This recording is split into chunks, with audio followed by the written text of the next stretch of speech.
Lokrashtra news network, जनसामान्यांचा बुलंद आवाज।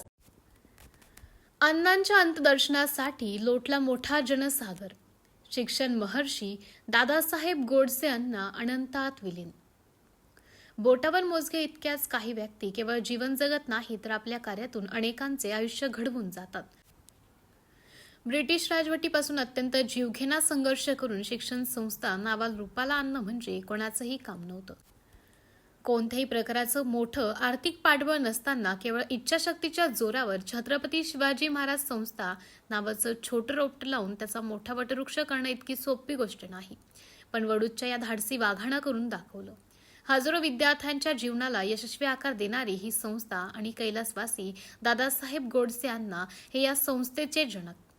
अण्णांच्या अंत्यदर्शनास आलेल्यापैकी किमान 70% लोक या संस्थेचे विद्यार्थी होते, म्हणजेच केवढा मोठा हा वटवृक्ष आहे याची कल्पना येते। वडूज परिसराच्या सामाजिक, शैक्षणिक आणि सहकार क्षेत्राला आपल्या कर्तृत्वाने नवी दिशा देणारं कैलासवासी दादासाहेब गोडसे अण्णा यांच्या निधनाने एक दूरदृष्टी असलेले कर्तृत्ववान आणि जनसामान्यांशी नाळ जोडलेले नेतृत्व हरपलं आहे। छत्रपती शिवाजी शिक्षण मंडळाच्या माध्यमातून त्यांनी हजारो विद्यार्थ्यांच्या आयुष्याला आकार दिला, अनेक कुटुंबाच्या भविष्याला आशेचा किरण दिला आणि शिक्षणाच्या माध्यमातून समाज घडवण्याचं कार्य केलं। त्यांचे हे कार्यच त्यांच्या स्मृतींना सदैव जिवंत ठेवेल। अण्णांचे विचार, त्यांचं नेतृत्व आणि समाजासाठी त्यांनी दिलेले योगदान काळाच्या ओघात कधीही विसरले जाणार नाही। त्यांच्या जाण्याने निर्माण झालेली पोकळी निश्चितच भरून निघणारी नाही।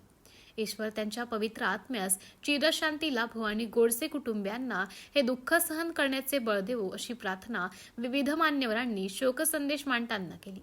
दरम्यान दादासाहेब गोडसे अण्णांचा पार्थिवाची संपूर्ण वडूज शहरातून अंत्ययात्रा काढण्यात आली। मात्र ज्या अण्णांनी शिक्षण संस्था मोठी करण्यासाठी आपलं संपूर्ण आयुष्य खर्ची टाकलं, त्या अण्णांच्या पार्थिवास त्याच शाळेच्या आवारात अग्निसंस्कार करण्यात आला। ज्यांनी हे रोपटं लावलं त्याच 93 वर्षाच्या तरुणरूपी अण्णांना त्याच आवारात अग्नी दिलं, म्हणजे जीवनभर अण्णा त्याच संस्थेत राहिले आणि मृत्यूनंतरही त्यांचा आशीर्वाद त्याच ठिकाणी राहील यात काही शंका नाही, हे मात्र नक्की। दरम्यान या अंत्यदर्शनासाठी विविध क्षेत्रातील मान्यवर मोठ्या संख्येने उपस्थित होते, तर गुरुवारी सकाळी रक्त विसर्जन घेण्यात येणार असल्याचं कुटुंबियांनी सांगितलं।